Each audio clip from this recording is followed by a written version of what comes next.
शुरू करते हैं बच्चों। तो अब जैसे हम लोग एक्सेलरेशन की चर्चा कर रहे हैं,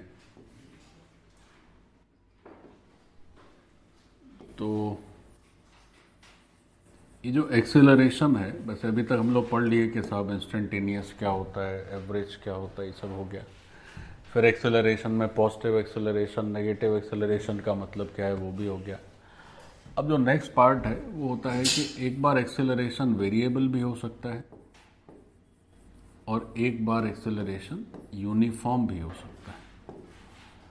तो यूनिफॉर्म एक्सेलरेशन का मतलब क्या है और वेरिएबल एक्सेलरेशन का मतलब क्या है, इस बात को सीखते हैं। तो देखिए, यूनिफॉर्म और वेरिएबल का मतलब क्या है। अगर बच्चों एक्सेलरेशन वेरिएबल है, अच्छा, एक्सेलरेशन में कितने कंपोनेंट हैं? दो।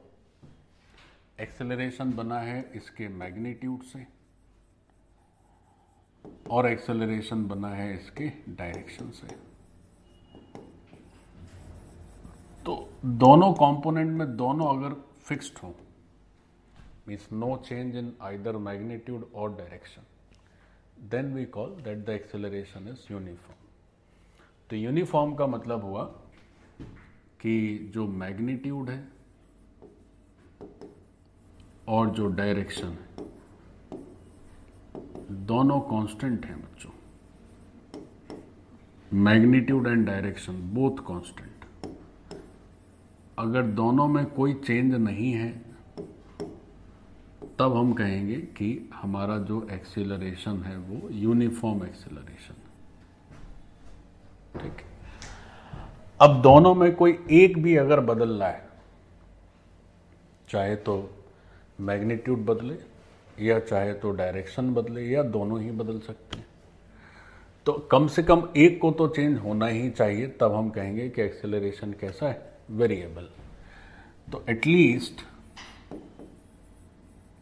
वन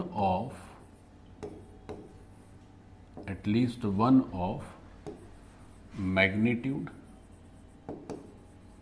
और direction, at least one of magnitude और डायरेक्शन चेंजिंग, कम से कम एक तो बदलना ही चाहिए, कम से कम एक बदलना चाहिए।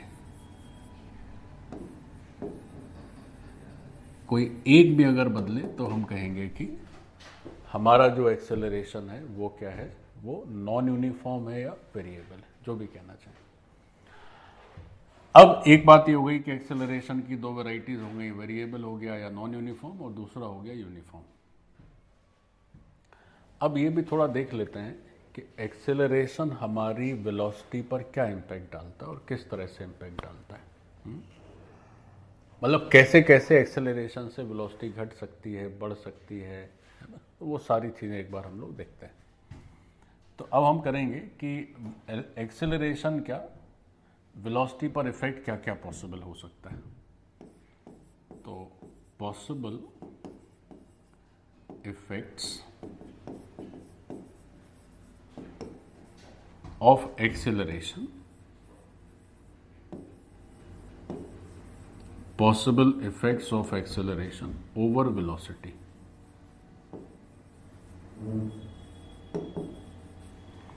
वेलोसिटी के ऊपर एक्सेलरेशन के क्या क्या इफेक्ट्स हैं, जरा उस पर काम करते हैं। ओवर वेलोसिटी,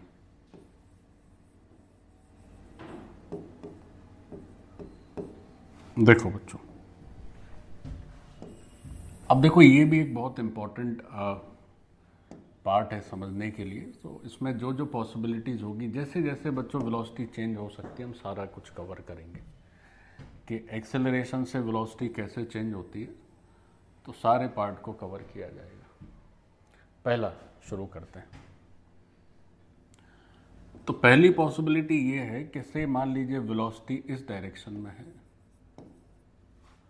मतलब से हॉरिजॉन्टल है, किसी भी डायरेक्शन में हो सकती है। अब बच्चों जिस डायरेक्शन में वेलोसिटी है उसी डायरेक्शन में एक्सेलरेशन हो जाए, मतलब एक्सेलरेशन भी इसके अलोंग हो जाए, है ना, velocity acceleration in the same direction. तो एक्सेलरेशन का काम क्या है, वेलोसिटी को बढ़ाना।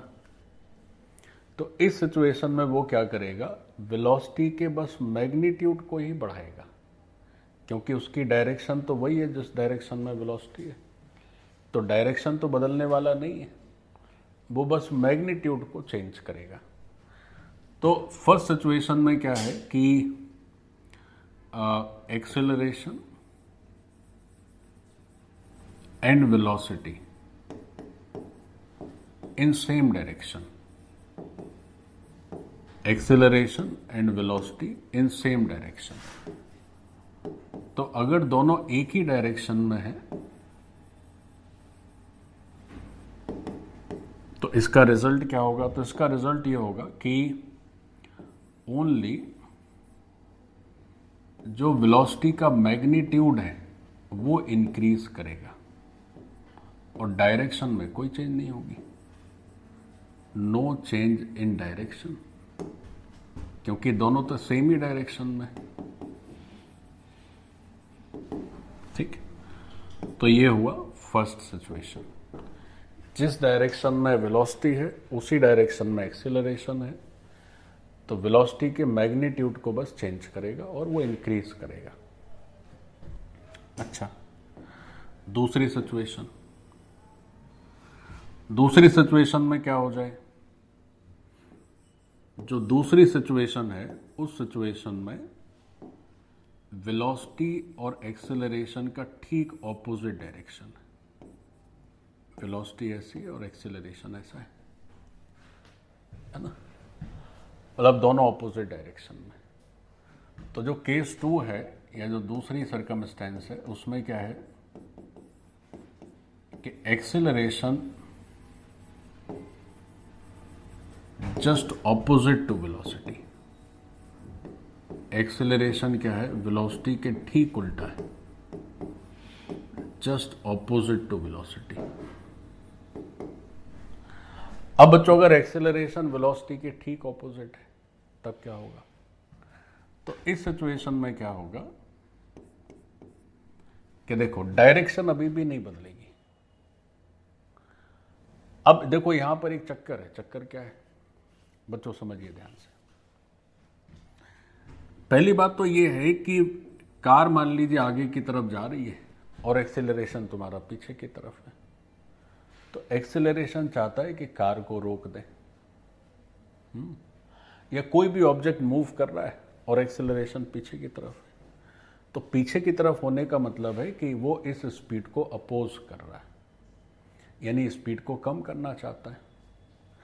तो अब यहां दो बातें हो सकती हैं। कैसी बात? दो ऐसी हो सकती हैं कि एक तो ऐसा हो साहब कि आपका जो व्हीकल मूव कर रहा है वो पहले मूव करे बट धीरे धीरे उसका मूवमेंट स्लो होता चला जाए। या ऐसे सोचो कि जैसे तुम आगे जा रही है कोई चीज, उसको पीछे से खींच रहे हो, है ना, तो पीछे से खींचोगे तो धीरे धीरे उसका आगे जाना स्लो हो जाएगा, लेकिन तुम मान ही नहीं रहे हो, तुम खींच ही रहे हो, तो फिर वो तुम्हारी तरफ आने लगेगी। होगा कि नहीं होगा?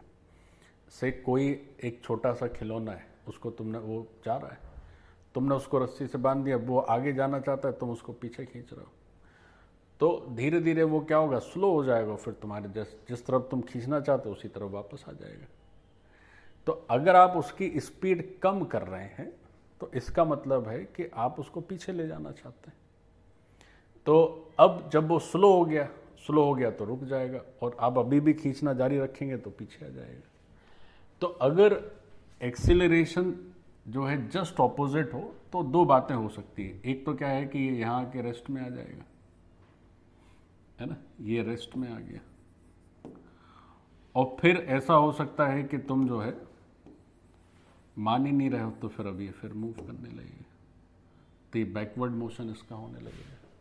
और मान लीजिए जैसे ही रेस्ट में आया वैसे ही एक्सेलरेशन खत्म हो गया। बच्चों, एक्सेलरेशन हमेशा किसी शक्ति से आता है, किसी फोर्स से आता है। कोई चीज़ एक दिशा में जा रही है, उसकी स्पीड को चेंज करना, उसकी डायरेक्शन को चेंज करना बिना शक्ति के कैसे होगा? तो there must be some force, some strength behind this change. हम ऐसे जा रहे हैं, अब हमें जब तक कोई रोकेगा नहीं, टोकेगा नहीं, तो हम कैसे रुकेंगे? तो कोई पार्ट अगर मूव कर रहा है, कोई ऑब्जेक्ट मूव कर रहा है, तो उसकी स्पीड को कम कर देना, उसकी डायरेक्शन को बदल देना, तो ये सब किसी फोर्स से आता है। जैसे आप पढ़ते ना F is equal to M into A, तो ए कहां से आया? फोर्स से ही तो आया है। तो अगर आप एक्सेलरेशन पीछे की तरफ लगाते रहेंगे तो धीरे धीरे फिर ये वापस आने लगेगा। एनीवेज, तो इसमें होता क्या है, इसमें होगा कि आपका जो मैग्नीट्यूड है स्पीड का वो कम हो जाएगा। अब रही बात डायरेक्शन की, तो एक समय ऐसा आएगा अगर आप एक्सेलरेशन से इनफाइनाइट टाइम के लिए यूज करें, या इनफाइनाइट टाइम के लिए भी ना यूज करें, कंसीडरेबल टाइम के लिए यूज करें कि ये रुक जाओ फिर पीछे भी जाने लगे, तो शुरुआत में तो केवल स्पीड घटेगी, लेकिन घटते घटते फिर वो जीरो पे आ जाएगी, और फिर आप एक्सेलरेशन अगर कंटिन्यू है पीछे की तरफ तो पीछे भी जा सकती है। तो इनिशियली डायरेक्शन में कोई चेंज नहीं होगा। Initially no change in direction.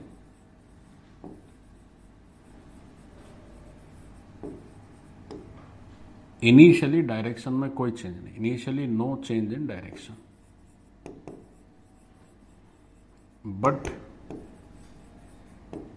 But finally जो हमारी डायरेक्शन है वो भी रिवर्स्ड हो जाएगी।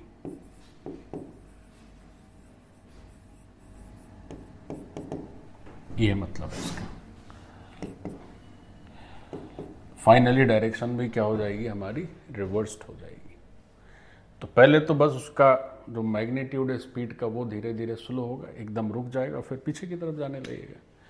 और लेकिन जैसे ही रुक गया, आपने एक्सेलरेशन लगाना बंद कर दिया, तो फिर पीछे नहीं जाएगा।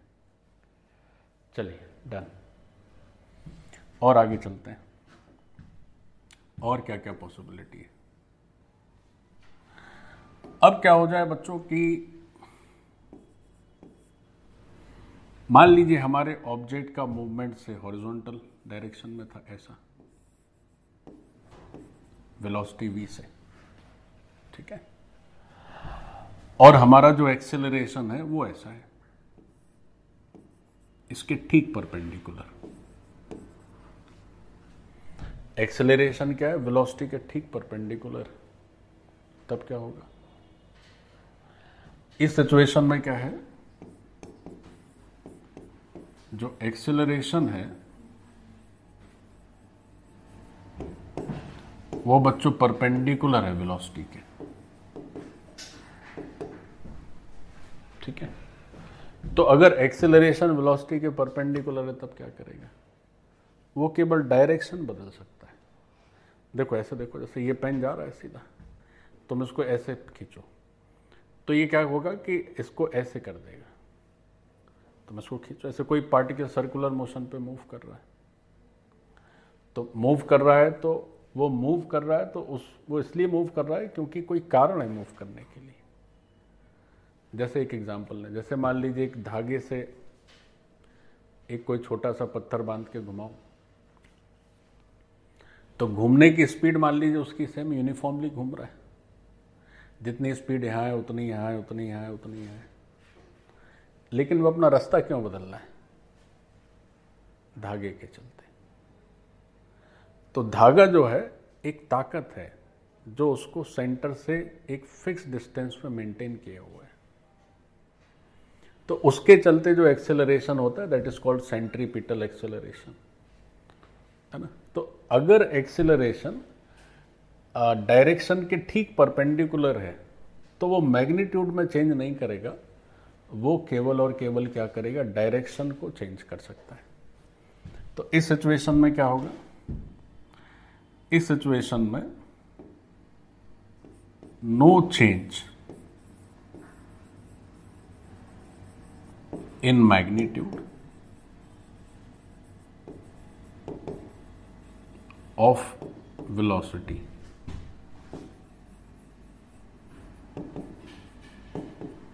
Only direction changes. केवल और केवल क्या होगा? डायरेक्शन में चेंज होगा।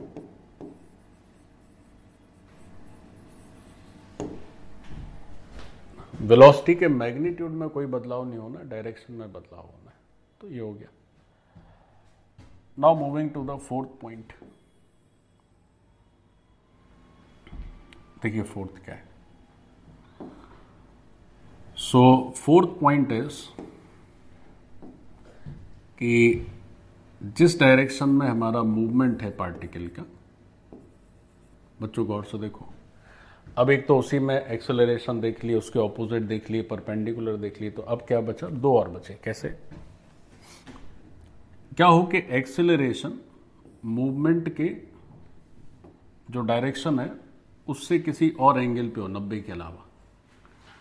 तो 90 के अलावा देखो कैसे कैसे हो सकता है। तो मान लीजिए एक्सेलरेशन इस तरफ है, ऐसा एक्सेलरेशन, यानी एक्सेलरेशन और डायरेक्शन ऑफ मूवमेंट में जो एंगल है that angle is acute angle. बच्चों गौर से देखो, तो ये जो चौथी सिचुएशन है इसमें क्या है, acceleration at acute angle. At acute angle, acute का मतलब below 90 degree to velocity. Velocity से जिस एंगल पर है वो एंगल 90 डिग्री से कम। ठीक है, तब देखें क्या होगा। बच्चों जरा सीखो क्या होगा। तो अगर इसको एक और फिर से एक नया फिगर ड्रॉ करें, सो यू प्लॉट इट,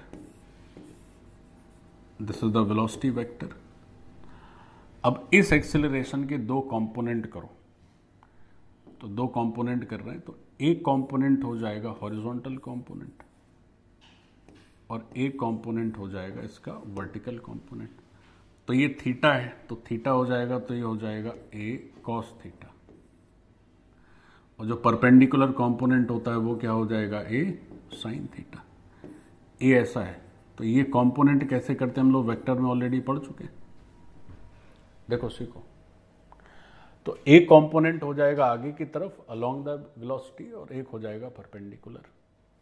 अब आप ये बताएं कि इसका रोल क्या है, इसका रोल क्या है। इसका रोल है डायरेक्शन चेंज करने का, और इसका रोल क्या है बच्चों, इसका रोल है मैग्नीट्यूड को बढ़ाने का। तो अब एक नहीं दो एक्सेलरेशन हो गए, उसको हमने दो हिस्सों में बांट दिया। तो एक एक्सेलरेशन जो बी के अलोंग है that will increase the speed, increase the magnitude, और जो परपेंडिकुलर है that will change the direction without any change in magnitude. तो लिखो इस सिचुएशन में इसको नाम दे देते हैं। ये मान लीजिए पहला कंपोनेंट हो गया और ये दूसरा कंपोनेंट हो गया। तो जो पहला कंपोनेंट है वो क्या कर रहा है जी, तो जो पहला कंपोनेंट है उसका रोल क्या हो रहा है, तो जो पहला कंपोनेंट है वो क्या कर रहा है, वो इंक्रीज कर रहा है। क्या इंक्रीज कर रहा है, मैग्नीट्यूड। किसका मैग्नीट्यूड, वेलोसिटी का मैग्नीट्यूड। और जो दूसरा कंपोनेंट है वो क्या कर रहा है, वो क्या कर रहा है, चेंज कर रहा है डायरेक्शन को, change direction of V. But ये मैग्नीट्यूड को नहीं छेड़ रहा है, but no change in magnitude of V. तो जो परपेंडिकुलर कंपोनेंट होता है वो केवल डायरेक्शन को चेंज कर सकता है। तो तीसरी सिचुएशन में क्या है कि अगर हमारा एक्सेलरेशन एक्यूट एंगल पर है, अगर हमारा एक्सेलरेशन बच्चों एक्यूट एंगल पर है तो ऐसा होगा, तो मैग्नीट्यूड बढ़ेगा वेलोसिटी का और डायरेक्शन भी चेंज होगी। तो दो कंपोनेंट का अलग अलग फंक्शन हो गया। अब इसमें पांचवी सिचुएशन देखो करते हैं, फिफ्थ। अब क्या कर रहे हैं कि जो पांचवी सिचुएशन है उस सिचुएशन में भी क्या है कि एक्सेलरेशन किसी एंगल पर है, बट वो एंगल बच्चों एक्यूट ना होके ऑब्ट्यूज एंगल है। तो ये वेलोसिटी हो गई। और ये हो गया हमारा एक्सेलरेशन लाइक दिस।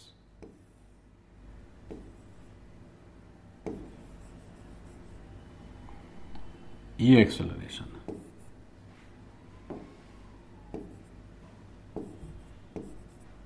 ऐसा।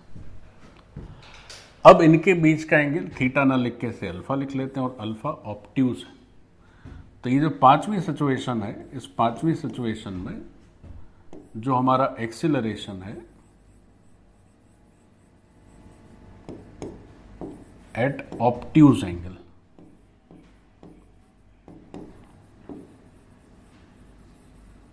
To velocity. अब ये वेलोसिटी से ऑब्ट्यूज एंगल पर है। अब ये पांचवी जो सिचुएशन है उसमें ये ऑब्ट्यूज एंगल पर है, एक्यूट पर नहीं है। अब जरा सोचो इसमें जैसे कंपोनेंट करें, तो इसमें देखो क्या होगा। अगर हमारा एक्सेलरेशन ऑब्ट्यूज एंगल पर है तब कंपोनेंट करने से क्या होता है, लेट अस सी, देखें क्या होता है। तो हमने वेलोसिटी ड्रॉ करी,